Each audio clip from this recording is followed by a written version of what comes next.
Hello, hello. Welcome back. This is episode 14 of My Wife's Unavailable.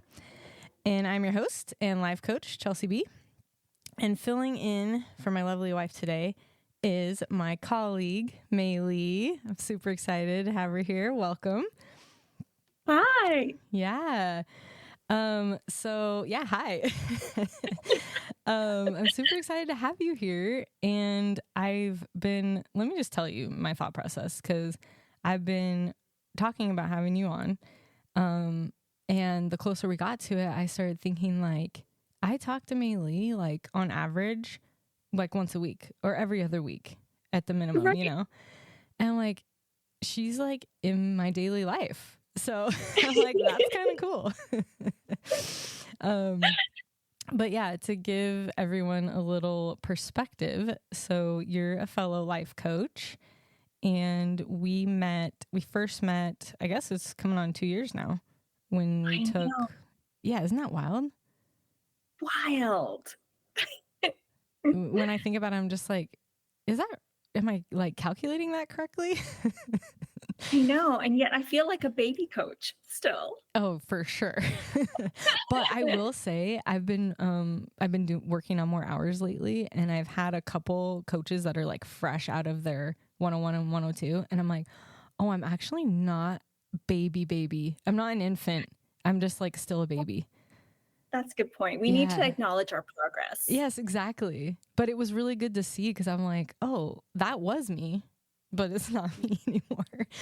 So, but yeah, still a baby, not an infant. So yeah, we graduated. But anyway, 2 years ago, we got our certification together and been pretty much working together ever since.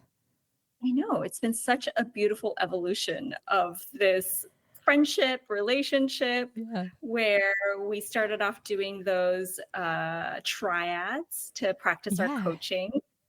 And then we just kept working together. Yeah. And meeting every week. And then we did our group mentor coaching together. Yeah.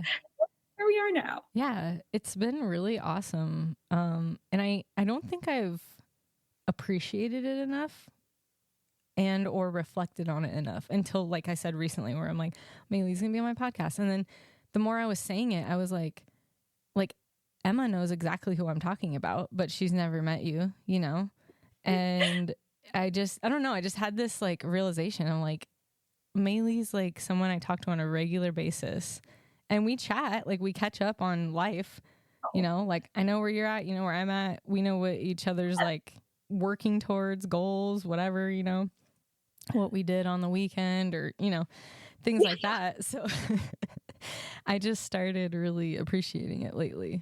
And then, yeah, in terms of our friendship relationship, it's always just been fluid. It's always just been what it is. I don't know. I know. We've always been somewhat in sync. Yeah. As we feel. Yeah. Yeah, I would call it that. And just, just connected. Yeah. So anyway, I've had a great time being friends with you. And and just having a fellow life coach to not only know a little bit about me, but also know the field that I'm working in, and especially being getting our certification at the same school is we have those same principles that we're working off of, Yeah, totally. Yeah. So anyway, enough about us. Let's talk about you. As I was saying before we were recording, I am sure there's still a lot that I don't know about you, because we do talk regularly, but we don't sit here and just chat. We're kind of doing catch up chat, and then we're working on work. And I know there's things that you've shared in our mentor coaching and, just coaching sessions where you've been the client, and I've overheard things that I didn't know otherwise, So I just know there's a lot to know about you.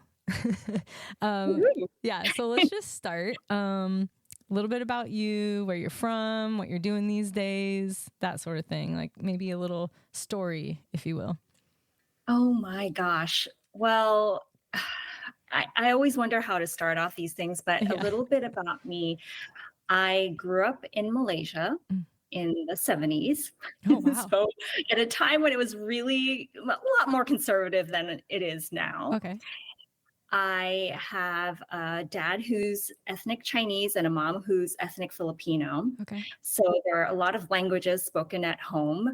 My dad is also Buddhist. My mom's Catholic. Also, so different religions at home. Yeah. So I think like it was maybe this environment where I was just really, I don't know, there were so many different ideas going on, different ideals going on as well. And I think it just made me really curious about things because on top of that, they sent me to an international school in Malaysia when I was 8. So after, being in this environment where I was speaking Chinese and English and Malay at school, I then go to this purely international school. And again, it's another infusion of like different ideas and another way of feeling like I was a little bit outside of whatever I thought the norm was.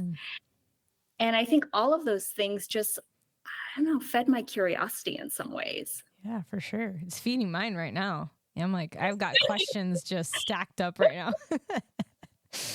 Yeah. Yeah, that's awesome. Okay, so you grew up in Malaysia in the 70s. Then what happened? How'd you leave there?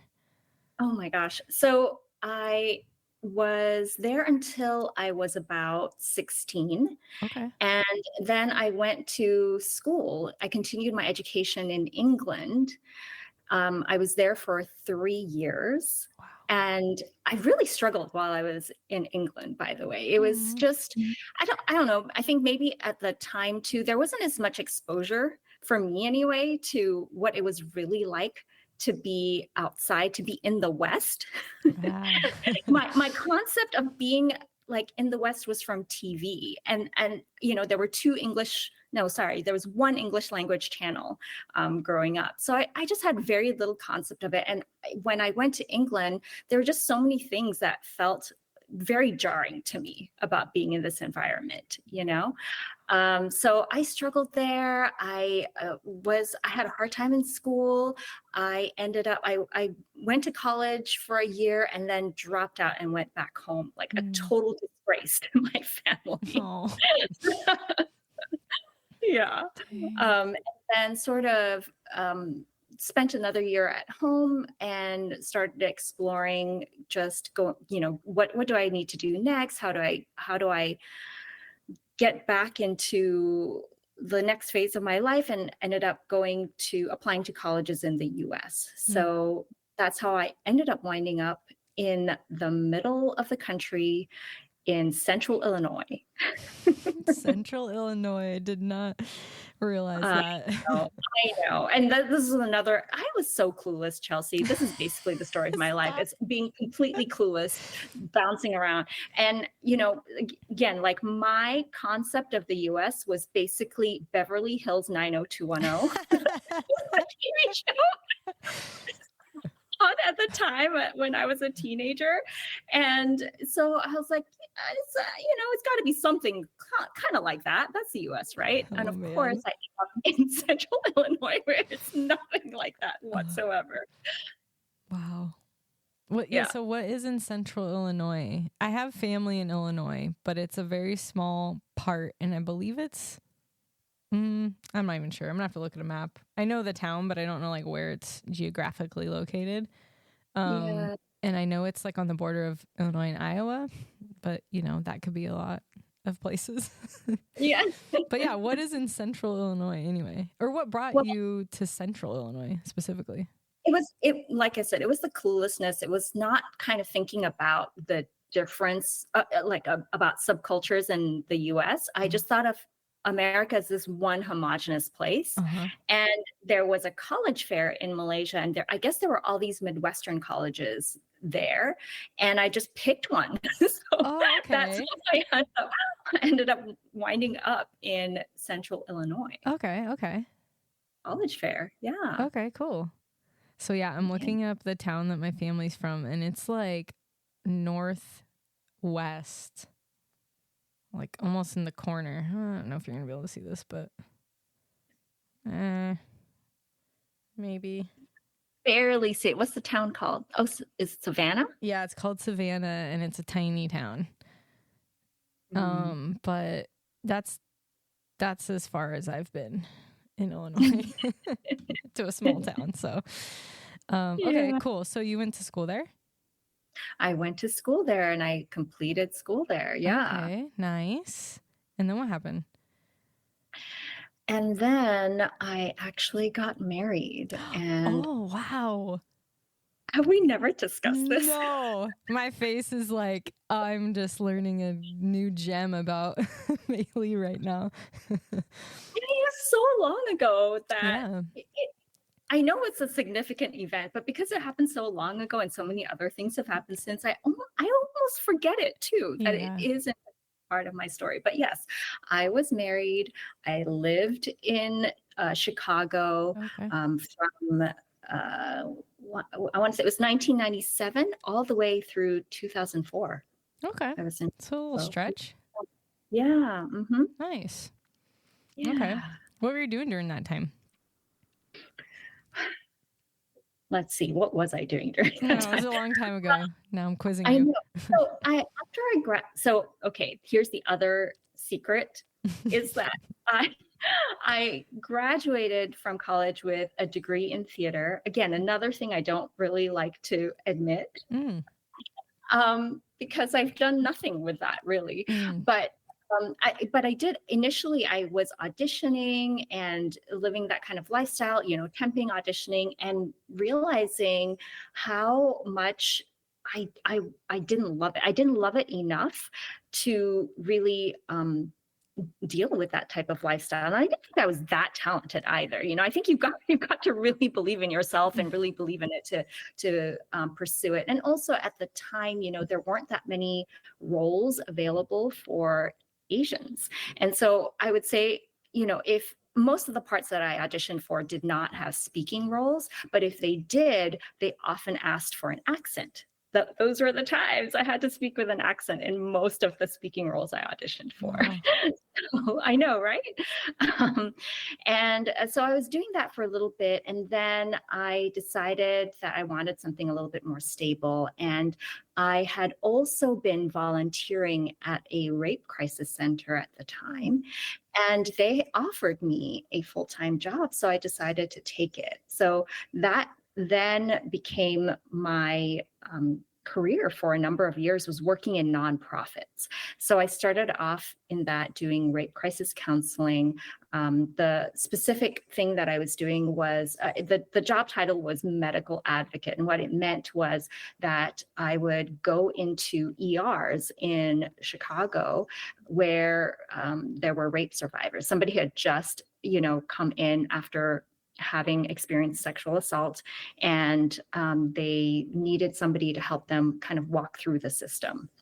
So that's what I did for a number of years. And I also offered, the agency I worked at offered crisis intervention counseling. And it was basically 10 sessions that you offer somebody who had just been through this experience and kind of helping them get back on their feet. So it wasn't long-term therapy. It was just more about helping them with resources and managing the immediate crisis. Mm-hmm. Wow. Takes a strong person with a big heart to do that kind of work. Yeah, it was, that topic was, I don't know, for some reason, I think it was my mom, actually. She was always so worried about sexual assault. I think as many moms are for their daughters, but I think with my mom in particular, so she grew up in the Philippines, and something that that was very real for her that she would talk about a lot was just the number of girls who would get trafficked, right? So I know that was one of the fears she had of me. And so it was something that was sort of always in the back of my mind. And when I saw this opportunity to volunteer, I just took it up. And like you said, though, it was big. I wasn't at the time prepared for the emotions that would arise from constantly dealing with this issue, seeing all the people affected by it. Mm-hmm. Yeah. Yeah. And it's taken me probably the last 2 years or 2.5 years since I kind of started my personal development journey to even have that, like, I don't know what to call it, but just like that knowledge, I guess, of the topic and like how important that work is, how very real that problem is in our culture, and then also the type of person it takes to do it. And I'm just like, I don't think I could do it, honestly. Like, I think it would take too much of an emotional toll on me and I wouldn't last. Yeah. And that's something, I think that's why it only lasted 2 years, honestly. I did not know how to handle the emotions and how to have like those internal boundaries and to shut that part of my brain off, because I just then became hyper aware of rape culture, that we essentially live in rape culture. And I think, I mean, this was, of course, years before the Me Too movement. I think so much has changed, at least in the cultural awareness since Me Too, that has been honestly just really uplifting for me to see. But that wasn't the case back then. And so I did feel constantly stressed out and angry because I didn't know how to turn that part of my brain off once I went home. Wow. And because of the job that I had, we had to carry pagers at the time. And and the agency I worked with, we were contracted with 3 Chicago area hospitals. So basically, if a survivor appeared in the hospital, they would page whoever was on call. And I managed the volunteers. We offered 24/7 support. So if one of the volunteers couldn't make it or wasn't picking up, then I had to pick up that call. And so I think the combination of like always being on call, not knowing how to shut that side off, like, it definitely took a toll on me. But what's great is since then, I mean, it's been years, but since then, I've really learned what it means to work in this area of emotions, but not take them on myself. Isn't that wild too? The things that I've learned in the last couple years, like this life coaching world has really opened up my eyes and my mind, which I was already like, I should say I was open to being open-minded before, but wasn't like as open-minded as I am now. Yeah. But yeah, it's wild. So, and you were in Chicago. So sorry, I just backtracked a little, but I'm just thinking like, and you were in Chicago, like a major city. So I'm sure there was a lot going on. There was. Yeah. Dang. And that was 20 years ago? I'm terrible at math, so it was something like that.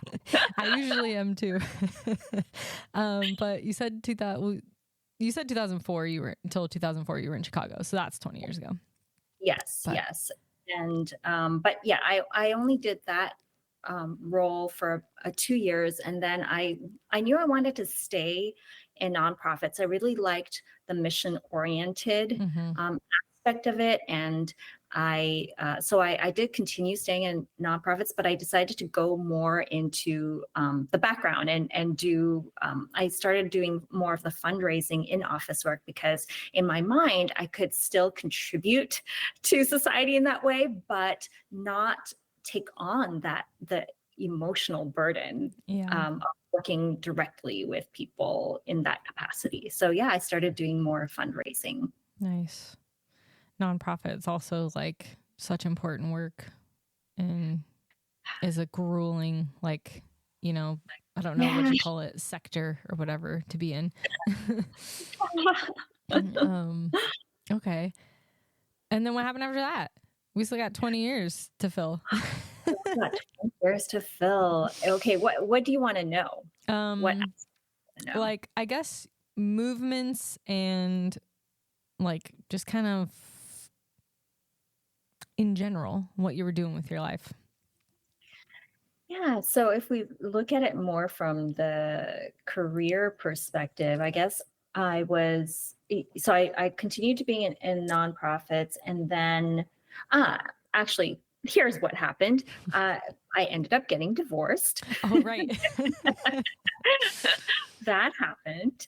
And partly because of that, I mean, one of the things, after being in the US for a while, after having that distance from Malaysia, I started to miss it and felt more ready to be back in an environment that was more familiar to me. Chicago was a very foreign environment to me.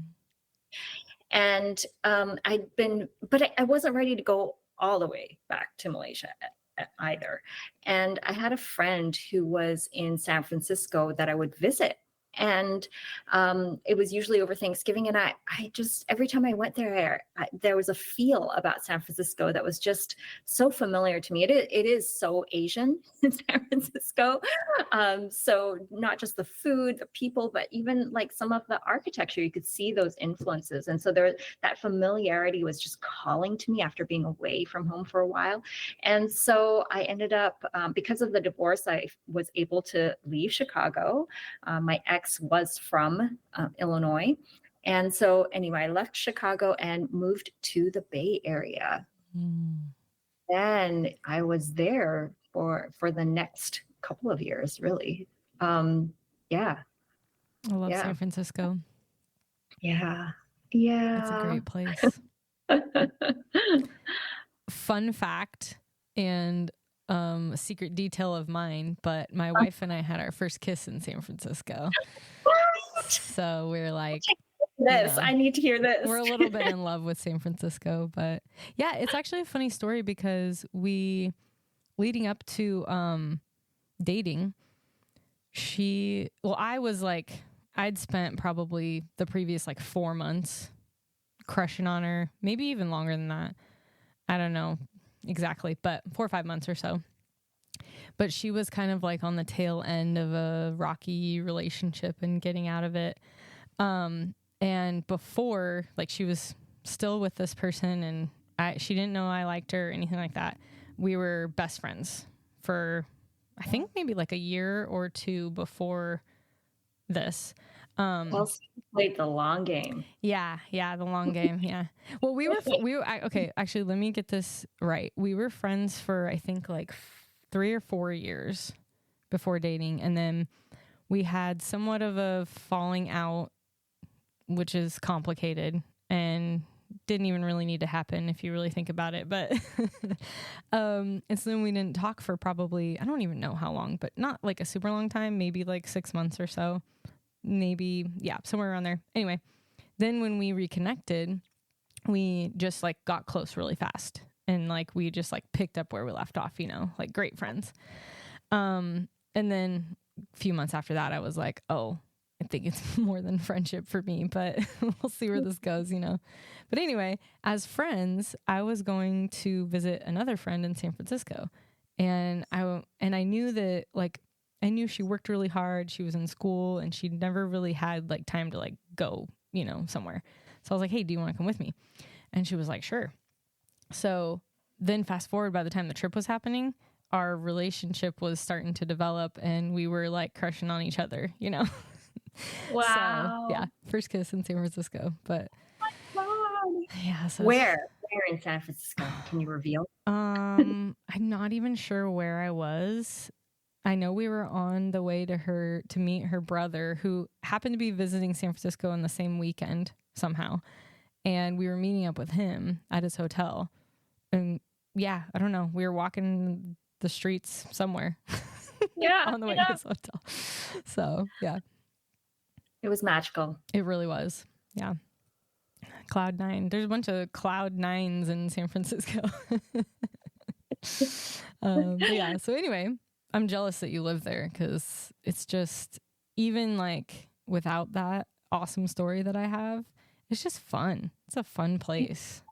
Yeah, really vibrant. Yeah. So I think the thing I loved about it, and I felt like I saw this more when I first got there, was just how eccentric and quirky it was. Mm-hmm. Yeah. Yeah. We went out when we were there. We did a pub crawl type thing, and No, I'm probably gonna get this wrong. I was gonna say the area that my friend was in, but I'm probably gonna get it wrong, so I'm not gonna say it. But we were doing a pub crawl in her little area, and it was just so like all the people were just like, I mean, granted, yeah, people are like drinking and at bars and stuff, but just super friendly and like just into the energy, you know? Like, oh, hey, what are you guys doing? Oh, we're from out of town. We're visiting a friend. Oh, that's so cool. And, you know, just like automatically like in the energy with you. Yeah. It was fun. That's awesome. Yeah. Okay, so San Francisco, and then I feel like when we started talking, I'm pretty sure you lived in California, but I don't know whereabouts. Oh, actually, so when we started talking, I was in New York. So I was in the Bay Area or in San Francisco from 2005 to 2021. And then I moved to New York, and that was another place, right? You know, I'd been in the Bay Area for a long time. I kind of wanted to see what it was like in New York. I think there was the dreamer in me wanted to just check it out, and I felt like, well, why not?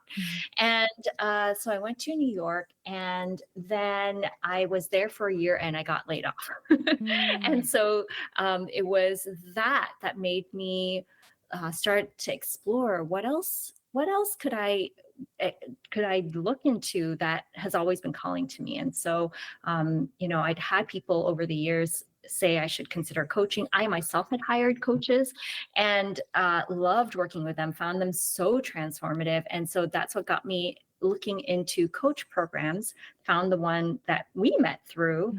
And yeah, that's where I was when we met. Yeah. Now that I think about it, I feel like you were there for a smaller amount of time than So small. Yeah, that I forget, but I remember the time difference now that I think about it. Yeah. I know. I was only there for 2 years. Now we're back to a time difference, but I know. I feel like that's the story of my life ever since I moved to Arizona is like, I'm the wrench now in like everyone's like where they're at. Or even if you're like, oh yeah, I'm in Arizona, Mountain Standard Time. But then when daylight savings happens, it's like, wait, we're an hour behind. Wait, now we're this. And I'm like, I don't even know anymore. It's confusing. Yeah. But thank goodness the Google Calendar does the like adjustment or whatever for you, because otherwise I'd probably be late or miss meetings all of the time. Yes. Yeah. I can relate. Yeah. So anyway, okay, so you're in New York for a little bit. Yeah, and then I remember you talking about your previous job when we met. And then now you're a life coach. I know. And you're going to school. And now I'm going back to school. Yeah. So I just started this past week in a master's of social work program. I love working with people. I do love working with people one-on-one. And I love coaching. And I thought it would be really cool to be able to add therapy as well and have that skill set to work with more severe mental health issues. So that's where I'm at, is going to school. And you know what's cool too about going back to school is, as we've already just discussed just in this one conversation, I have what seems like a crazy background, right? Like I got a theater degree. I was like, you know, I did social work essentially in the beginning with rape crisis counseling and then fundraising, but you know, it just seems insane. But now that I'm in school, I'm meeting the other people who are just as eclectic as me in their career histories. And it is amazing. Yeah, school will do that. Yeah, for sure. Yeah, and if you're getting your master's, does that mean you have like a cohort or like a smaller group of, you know, classmates that you're working with? Each class, it has people on different tracks. So some people are doing a 2-year program like me. Full-time for 2 years, and some people are doing 3 or 4 years. So there's a mix of it. So my cohort would essentially be the 2-year people. But I don't know who they are exactly. There are a couple of people I see over and over again in various classes though. So it starts to feel like, oh, this is my little group. Yeah. That's what I always loved about I didn't get my master's, but Emma got her master's. And so I was, on the sidelines when that was happening. But that's what I loved about it, was like, you could actually get to know the people that had to take the same classes you have to take and studying the same thing, because they're, literally getting their degree in the same thing you are. And it was just kind of cool and way different than like when I got my bachelor's. There was like maybe a handful of people that I recognized from classes, but it wasn't like, I'm going to see you multiple times a day kind of a thing, or multiple times a week. It was like, see you on Mondays and maybe we'll talk, maybe we won't. So yeah, that part's nice. It is. I always value that sense of community. And so that is what it feels like. Yeah. Yeah. Me too. I love community. Yeah. Yeah. Sweet. And then, we've talked about it before too, but like, I really like your pairing of life coach and, being a therapist, but just like life coaching and therapy. I mean, it's been a little bit since I've been in therapy, but I've been in therapy a couple different times. And just like overall for me, it's such a good tool to have in my toolbox. Like some therapy, some life coaching, and then like real life application, and also period of reflection. Like, excuse me, what have I been doing? What's been working, and all the self-awareness that I've gained. But just like, it gives me, I just feel like it gives me another tool that is so helpful. And like you said, with therapy, you can get a little deeper into more, of the mental health like aspects and things that I've learned where nobody but a therapist was going to help me learn them. At least that's what it felt like. It's like, I'm just so glad I've gone, Yeah, for sure. Me too. So I'm excited for you. Thanks. Yeah. And I'm also like, man, that's a really good idea to do something to like, broaden your career. But for me, school was a bit of a struggle. And when I graduated, I was like, I don't ever want to go back.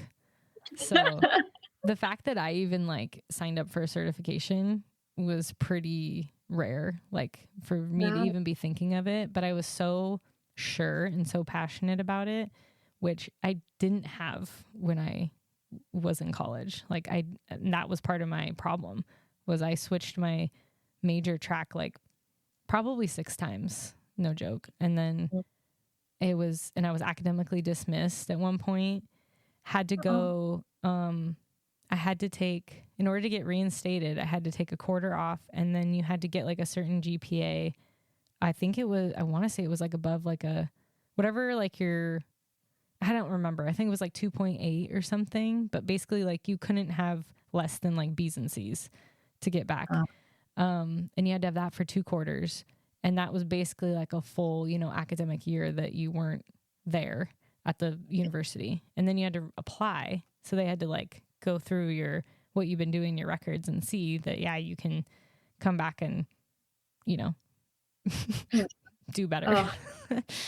But, and I remember, my older sister, I'll never forget it too, because we used to talk all the time. At this point, I was in Washington, she was in Florida, and we talked on the phone like multiple times a week. But I remember telling her, what was going on. And she was like, you just need to pick something, stick with it, and get out of there. Like, get graduated, And I just remember being like, you're right. Like, I need to get out of here, because otherwise this is going to be my life. I'm going to keep just like floating through these like, majors. And so anyway, but yeah, end up Spanish. Oh, wow. Yeah. Which is what I was thinking when you were like, theater, and I never use it. And I'm like, I never use mine either. And I live in the Phoenix suburb, like where there's Spanish speakers all over. Yeah. And I just, what actually resonated with me, what you said earlier, was you realize you didn't like it that much. And I was like, oh yeah, because I did, was involved in a couple things like during school before I graduated. One of them was like, what is it? Like the ESL program at an elementary school. And I love kids, but I just was like, I don't really want to do this. Like it just wasn't really that attractive to me. Yeah. And at the time I was like, well, I know I don't want to do that. So I guess that's getting me somewhere, you know? Yeah. But yeah, then I never used it. And I've never been like called to use it either. Or like, I've never felt like, oh, I need to, it was just a thing that I found myself doing in college, was getting my degree in Spanish. And then after that I was like, well, now I have my degree, and that was already hard enough. So yeah. Well, no wonder you don't want to go back. I know, right? Yeah, no, it was a struggle, but we made it. So I get this picture that you're just this explorer, and having to pick a major is really challenging because then it means you have to limit yourself. Yes. Yeah. You are so good, because there's actually so many times where you say stuff, you put words to things that like I'm thinking or feeling that I couldn't like really articulate like you do. And then as soon as you say it, I'm like, that is what I'm talking. That is what's going on. Because the same thing happens with my career. Like I was in, a corporate job for 6 years. And by the time 6 years was coming to a close, I was like dying because I just felt like it was literally sucking the life out of me. Yeah. And it was so like monotonous and like just like the same stuff every day, and really nowhere to go because it wasn't my element. It was like I had already capped out, on what I was going to do there. And there were multiple times where I would tell my boss, like, I'm not being challenged. I'm bored. I'm this, I'm that. But they couldn't challenge me because it just wasn't meant for me, Yeah. And so I think about that, like what you just said about just exploring and not being limited. And it's like, I don't want a full-time job because I want more of the variety. I don't want to do the same thing every day, or even be forced to do the same thing every day. Right. I mean, corporate jobs don't seem to be well suited for people like us, who do need that kind of variety. Yeah. And I'm like you too, like working one-on-one with people. That's the one thing that I loved my corporate job for, because it led me to being a supervisor, managing a team. And that was my first real taste of being in that kind of role. And okay, how do I want to show up for these people? And no one told me what to do, really. I mean, we had required, I guess, was meeting one-on-one with your team like once a week. But no one said what those meetings should be about or how they should go.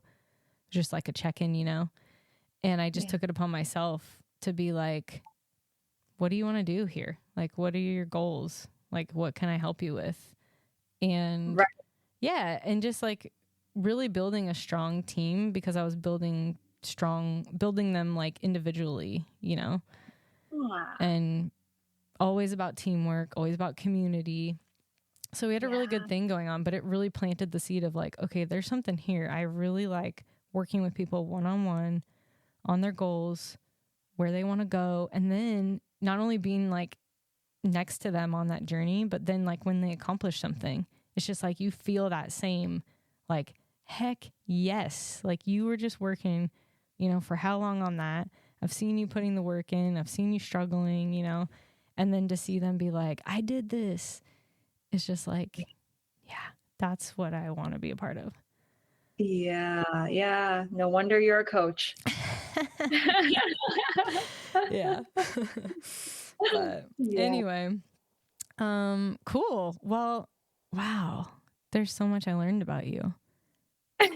Likewise, actually. You got to go deeper. I know. And I definitely want to have you back. And we've talked about it before too, but just getting a little more into the life coaching bit, because obviously I love it. So I want to talk about it some more. Yes. I do have some questions I want to ask you, but before that, do you want to talk about your life coaching business a little bit? No pressure. What should I say about my business? Well, I called it Rebuild Connection. Mm-hmm. And the little story about that is that it came about because when I was trying to think about like, who do I want to serve? What topic do I want to focus on? I was thinking about how one of my big struggles was dating emotionally unavailable men. Mm-hmm. And as much as I love therapy, I went to therapy for years. I worked on my, attachment wounds, the abandoned wounds, all that kind of stuff. And I was still picking people who couldn't choose me. And it was so frustrating that I was feeling like, wow, is something wrong with me? Am I the one that's broken that this keeps happening? And it wasn't until I started working with those coaches that I told you about, like, were really amazing and who were helping me get at this deeper subconscious level and then helping me transform that into action. I think that's the piece that was different with coaching than therapy, was that taking it to the step of like the actions, and that's when things start to change. And so that's why I love working with people who are struggling with similar things. And so my business is called Rebuild Connection because I wanted to help people rebuild connection with their own sense of worth and belonging so they feel truly deserving of the love they want. Wow. If people aren't navigating to that website right now, I don't know who you are, because I'm like inspired. Even though I'm happily married, I'm like, I want to do that. That's awesome. Yeah. So the ways I work with people are, the kind of coaching that you and I have been studying, where it's very conversation based, partnering with the client on the goals that they want and helping them work through those goals.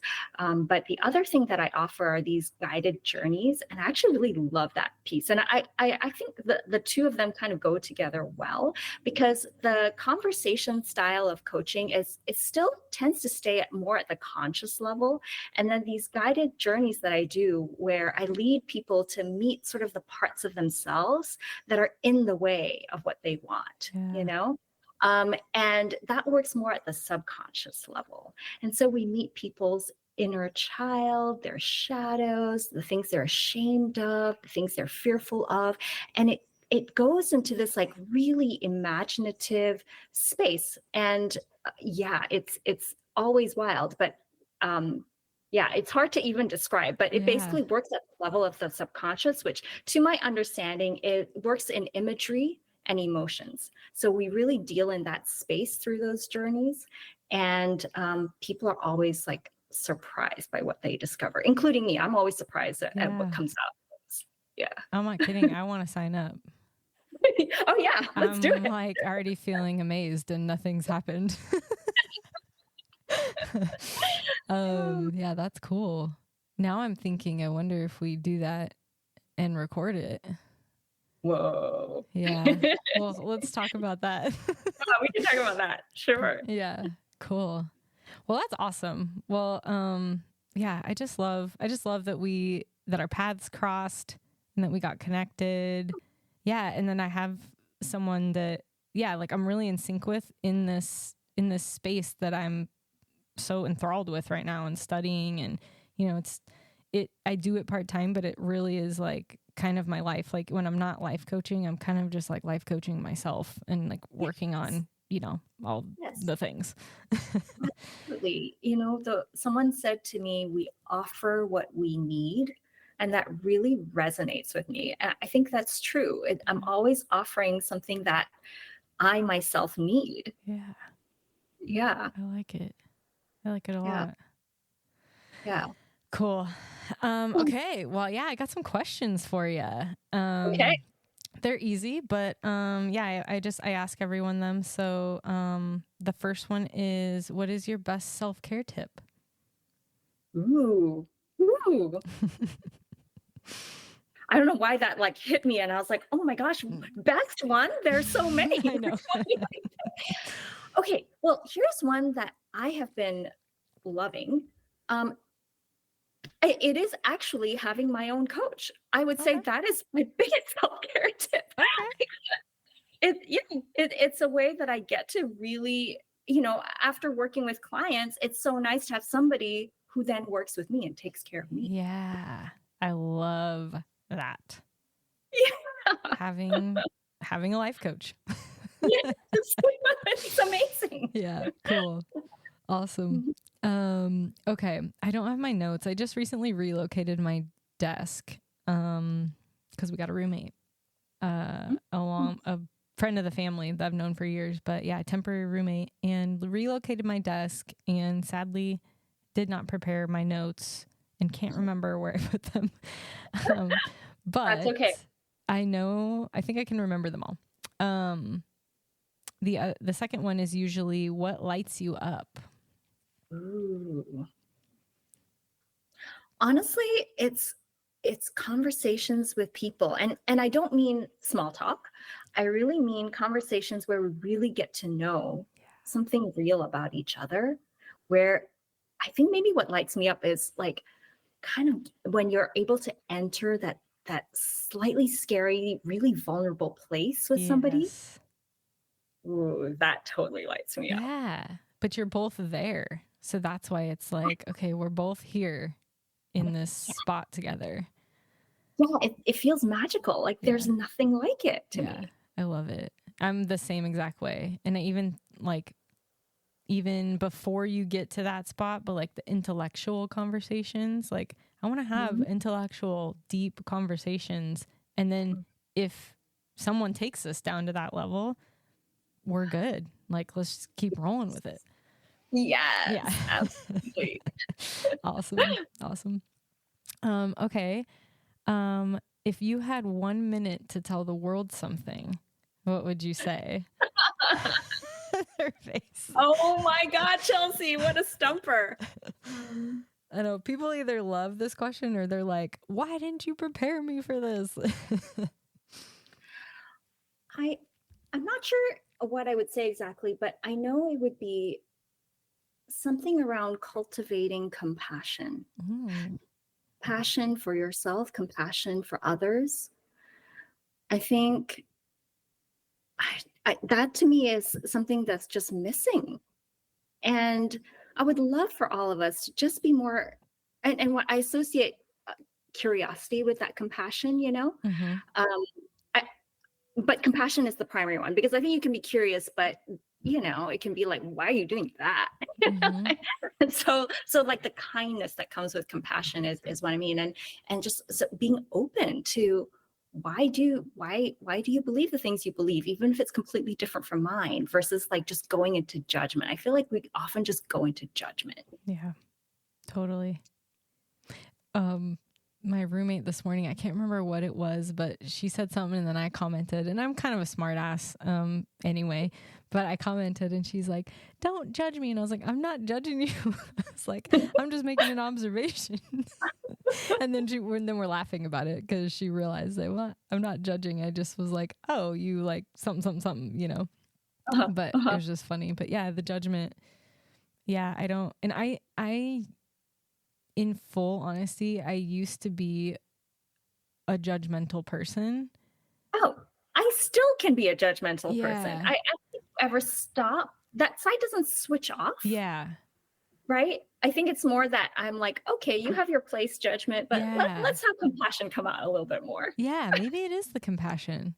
Because I just feel like nowadays, and again, this is really attributed to just the growth that I've had in the past couple of years, but like nowadays I just, you know what, I come at it with empathy of like, they're obviously needing that, or they're obviously, going through something, or I have no clue why they're doing that. There's probably a reason, like, and just trying not to bother myself with worrying about all that. Just like, they're doing what they're doing, and it doesn't need to, it doesn't need to concern me. Yeah. This is when you and I are friends. Yeah. Cool. Okay. How about, is there anything that you're reading or listening to or watching that's like noteworthy? You're probably reading all school stuff right now.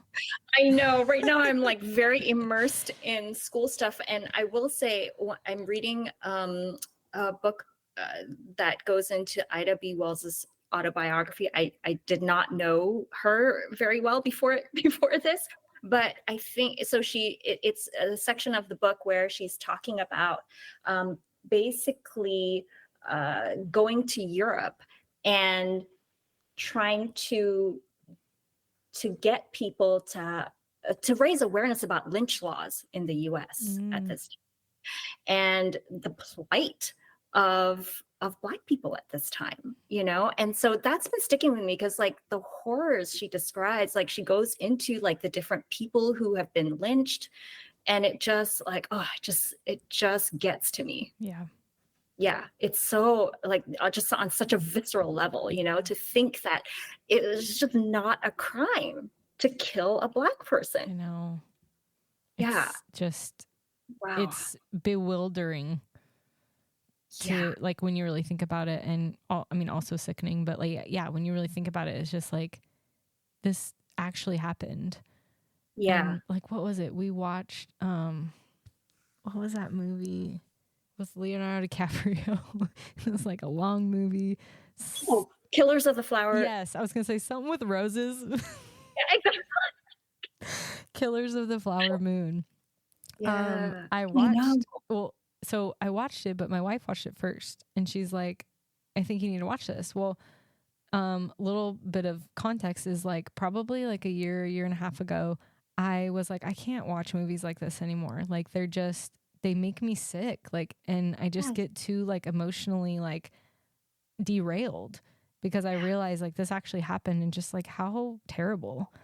And so I was like, I can't watch it anymore. Like, and that was a lot of other stuff too, like crime things. Like it was making me anxious, and I was getting too like, it was sticking with me too long, And anyway, so fast forward, she's like watching this movie, and she's like, I think you need to watch this. And I'm like, okay, but do I need to watch it for what? Like, is it like educational purposes or, whatever? And she's like, yeah, educational purposes. And I'm like, is there like, stuff going on in there that is gonna like that I don't want to see? And she's like, no, I think it's okay.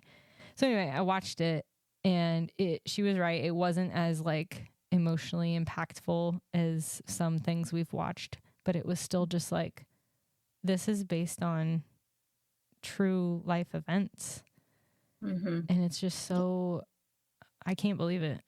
It makes me so grateful to be born in this time. I know. But yeah. And it's horrifying. But the autobiography is also so inspiring, because I find myself going, holy crap, this woman traveled at a time when you had to be on a ship, like all the way to the UK to spread the word. And she was going, she writes about how people keep asking her, why is she doing this in England when the crimes are happening in the US? But it was because in the US she had no voice. Like she couldn't express her views there. So she was trying to get support wherever she could. And so I'm just kind of amazed at the tirelessness of this woman. Yeah. The heroes, the like civil rights leaders.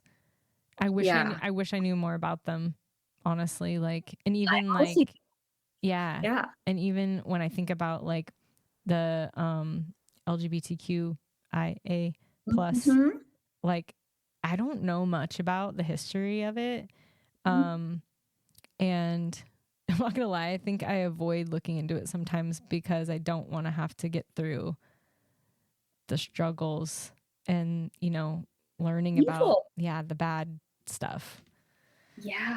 But when you were talking about movies you can't watch, like I remember when Boys Don't Cry came out ages ago. Do you remember that one? I think that's what it's called, with Hilary Swank. Oh yeah. Yeah, and I was like, I don't think I could make it through that movie. I think I would just be in tears. So I know nowadays I'm like comedy, rom-com, all day. Like, that's what I want. We say, like, give me, I miss the Marvel movies because I just want to see the good guys beat the bad guys. Yeah. Happy ending, all is well. Yeah. And there's a little bit like some flings in there, like, it's good. Life is good. Exactly. I want my fantasy to exist somewhere, that all is well. Yeah, that's awesome. I love it. Yeah. Okay, last question. In fact, I think I'm missing one, but we're good. So it's like a last meal type of question, but it's like full course meal. So whatever aspect of it that you need in your last meal, drink, appetizer, side, lay it all out for us. Well, they're one of my favorite dishes growing up. It's a dish called char kway teow. It's basically kway teow noodles, and it's a specialty in Penang where I'm from. So that would definitely be my last meal request. Though most Americans think it looks like pad thai, and the flavorings are different from pad thai. It doesn't have the tamarind in it. It's cooked in lard, and there's shrimp paste. So I don't know. To me, it's just so good, and it's very spicy. So that would be the meal. And I would like to have as dessert. There's a shaved ice dessert that I like, rose syrup, and yeah, and okay, again, most Americans I've seen who've seen this dessert are like, why on earth would you eat this? There are beans in it. Okay. There are beans, there's corn, there's, so it looks like vegetables, but it's a dessert in Malaysia. And yeah, I love it. So those would be the components of my last meal. I'm trying to think if there would be a drink that I would have. I think I'm good. Like, I think it's just the drinks aren't as appealing to me. It's those two. Yeah. Stick with the food and the dessert. Yeah, exactly. Do you have how is it finding like authentic food that is like not even like what you're used to, but like what you want? Yeah. There are approximations of it here. For some reason, people don't want to cook in lard in America. Weird. I don't know why. We eat bacon. Why not use fat? Yeah. But something like, so they have this dish in Malaysian restaurants here, but it doesn't have that same flavoring. And there's a whole thing about like the heat of the wok and all of this stuff. The technicalities I have no idea about, but I've been away from home for so long. Like, if I can get some approximation, I'm happy. Cool. Yeah. That's awesome. Well, I realize there's like a lot of food under the Asian umbrella, but it is by far my favorite. What is Asian food? Asian just food. All of it. Okay, gotcha.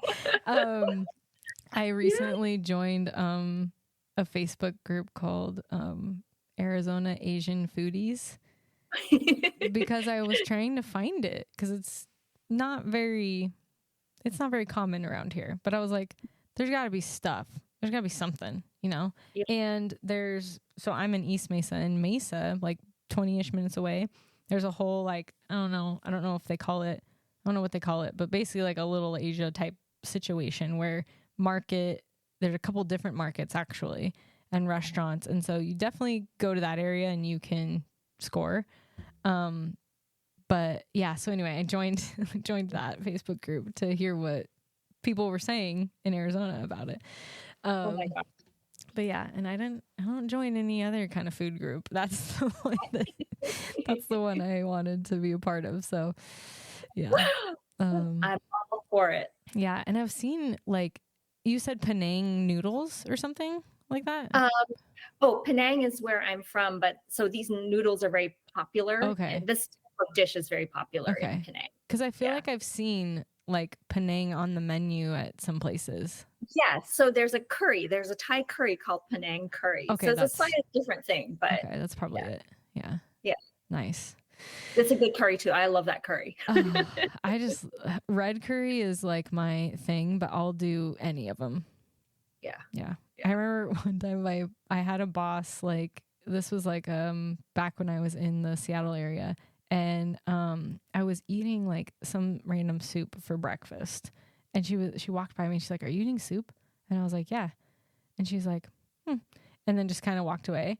Whereas everyone else is like, "What are you eating?" You know, she was like, "Well," she's Indian, and she comes back and she's like, she starts talking about this curry she made, and I'm like, "Yeah," and she's like, "Do you want me to bring you some?" And I'm like, "Yeah." And she brought it to me the next morning, and I was like, I'm heating this up right now. And she just started laughing, and I was like, I'm eating curry for breakfast. I don't care. Yeah, Yeah. absolutely. Yeah. Like in most parts of Asia, at least with like traditional foods, you eat that stuff for breakfast. Yeah. That's what Yeah. she was saying too. She was like, I eat breakfast all the time. And then like, there's a lot of other cultures that have like soup type meals for breakfast. Yeah. I don't know why we are so restricted to just eggs and cereal here. Like, can we just expand? Yeah. For me, it's all about convenience. Like if something's already made and I can just like heat it up, that's great. I don't want to think about it. Yes. I'm all for the convenience too. Yeah. Awesome. Well, thank you so much for being here. This was really fun. So fun. And yeah, I'm loving that we have, each other in our journey. Me too. Yeah. Me too. I am so grateful for you. Yeah. And I'm super excited to have you on again. And we'll talk about what we want that content to be. We'll get a little deeper in something. But yeah, it was really nice getting to know you. And I hope the listeners, got what they wanted out of it, because I talk to Mei Li on a regular basis. So she's one of my people. Oh, yeah. Thank you so much, Chelsea. Yeah. Thank you for being here. Before we go, I need to thank my lifetime sponsor. That would be my mother. Thanks, Mom. Chelsea's mom. Yeah. Thanks, Chelsea's mom. If you guys want more of me, you can visit my website, chelseabcoaching.com. I am on Instagram at ChelseaBCoaching and Facebook, Prioritize You, LLC. And then, please share the podcast, share an episode. If you think someone would like it, if you think someone could utilize some coaching services, point them in my direction. And if you want to rebuild connection, point them in Mei Li's direction. But if you want to sponsor an episode, you can go on to buymeacoffee.com/mywifesunavailable, and you can do so there. I think that's pretty much it for today. So thanks, Mei Li. Until next time. Oh, thank you.